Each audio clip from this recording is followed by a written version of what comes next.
Nabi Daniel adalah sosok Nabi Bani Israel yang hidup pada abad ke-6, dikenal karena kesetiaannya kepada Allah saat menjadi tawanan di Babilonia. Beliau dianugerahi kemampuan menafsirkan mimpi dan hikmat yang luar biasa, selamat dari gua singa. Serta jasadnya ditemukan utuh saat penaklukan Tustar, yang kemudian dimakamkan pada era Khalifah Umar bin Khattab. Daniel dibawa sebagai tawanan oleh Raja Nebukadnezar dari Yerusalem ke Babilonia saat masih remaja. Meskipun hidup di istana asing, ia teguh menjaga ketaatannya kepada Allah dan menolak memakan santapan raja yang tidak halal. Allah memberikan Daniel kepandaian luar biasa, termasuk kemampuan mengartikan mimpi Raja Nebukadnezar tentang patung besar yang melambangkan kejatuhan kerajaan-kerajaan dunia. Akibat fitnah para pejabat yang iri, Daniel dilemparkan ke dalam gua singa karena tetap berdoa kepada Allah. Namun, Allah mengirim malaikat untuk menutup mulut singa-singa tersebut sehingga Daniel selamat tanpa luka sedikit pun. Dalam tradisi Islam, jasad Nabi Daniel ditemukan di Tustar, Persia, saat penaklukan oleh pasukan Islam di era Umar bin Khattab. Jasadnya ditemukan utuh dan dimakamkan kembali dengan layak. Nabi Daniel dihormati karena komitmen, kejujuran, dan ketakwaannya yang konsisten di tengah lingkungan yang tidak menyembah Allah. Ketika Raja Nebukadnezar menaklukkan Yerusalem dan membawa pemuda-pemuda terbaik dari kaum Bani Israel sebagai tawanan perang, Daniel dan 3 temannya Hananya, Misael, dan Azaria dipilih karena kecerdasan dan visi mereka yang sempurna untuk dididik selama 3 tahun agar bisa melayani di istana raja.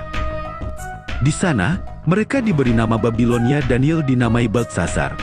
Meskipun dipaksa beradaptasi, Daniel menolak memakan hidangan mewah dari meja raja yang dianggap haram dan memilih hanya makan sayur-sayuran serta air putih. Setelah masa pendidikan selesai, Daniel dan teman-temannya didapati 10 kali lebih cerdas daripada semua ahli jampi dan ahli telah di seluruh kerajaan Babilonia. Masa penawanan ini penuh dengan tekanan untuk menyembah berhala, namun Daniel tetap konsisten beribadah kepada Allah, yang nantinya membawa beliau pada peristiwa mukjizat di gua singa. Kemampuan Nabi Daniel dalam menafsirkan mimpi menjadi alasan utama mengapa beliau mendapatkan posisi tinggi di istana Babilonia. Kasus yang paling terkenal adalah tafsirnya terhadap mimpi Raja Nebukadnezar yang terlupakan namun sangat menggelisahkan raja. Raja bermimpi melihat patung raksasa dengan kepala emas, dada perak, paha tembaga, kaki besi, dan jari kaki campuran besi serta tanah liat. Daniel menjelaskan bahwa ini adalah ramalan tentang suksesi kerajaan-kerajaan dunia yang akan hancur oleh batu kerajaan Allah. Daniel juga menafsirkan mimpi raja tentang pohon besar yang ditebang. Ini merupakan peringatan bahwa Nebukadnezar akan kehilangan akal sehatnya dan hidup seperti binatang selama 7 masa karena kesombongannya, sebelum akhirnya kekuasaannya dipulihkan setelah ia mengakui kekuasaan Tuhan.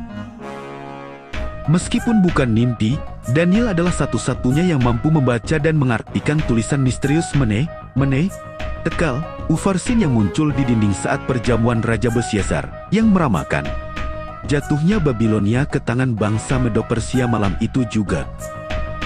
Daniel selalu menekankan bahwa kemampuan menafsirkan mimpi bukanlah karena kepandaiannya sendiri, melainkan wahyu dan petunjuk langsung dari Allah sebagai jawaban atas doa-doanya.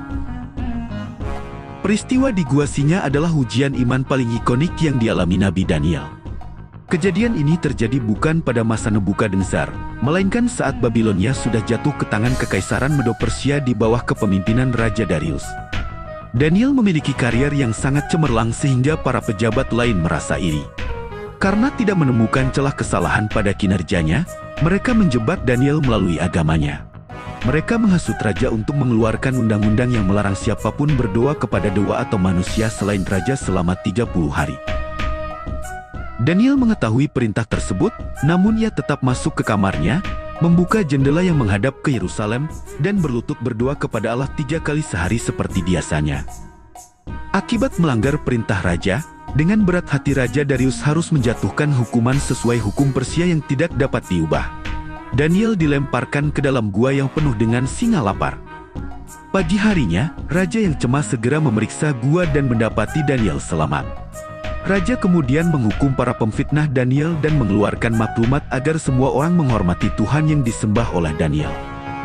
Penemuan jasa Nabi Daniel merupakan kisah unik yang tercatat dalam sejarah Islam, khususnya saat penaklukan kota Tustar Susa di wilayah Persia pada masa kekhalifahan Umar bin Khattab. Saat pasukan yang dipimpin oleh Abu Musa al-Asy'ari menaklukkan Tustar, mereka menemukan sebuah kamar terkunci yang di dalamnya terdapat ranjang dengan sesosok mayat yang tampak masih utuh, seolah-olah baru saja meninggal. Jasad tersebut berukuran sangat besar panjang. Di dekat kepalanya terdapat sebuah mushaf kitab dan sebuah cincin yang bergambar seorang pria diapit dua singa yang sedang menjilatinya, mengingatkan pada mukjizat di gua singa. Penduduk Tustar meyakini jasad itu membawa berkah. Jika terjadi kemarau panjang, mereka akan mengeluarkan tandu jasad tersebut untuk meminta hujan kepada Allah, dan hujan pun turun. Abu Musa melaporkan penemuan ini kepada Khalifah Umar bin Khattab. Berdasarkan penjelasan Ali bin Abi Thalib, jasad tersebut dipastikan adalah Nabi Daniel. Umar kemudian memerintahkan agar Daniel dimakamkan secara tersembunyi agar tidak dijadikan objek pemujaan syirik. Pasukan Muslim menggali 13 lubang kubur di dasar sungai yang dialirkan ke tempat lain. Setelah jasad dikuburkan di salah satu lubang pada malam hari, air sungai dialirkan kembali di atasnya sehingga tidak ada yang tahu lokasi pasti makam beliau.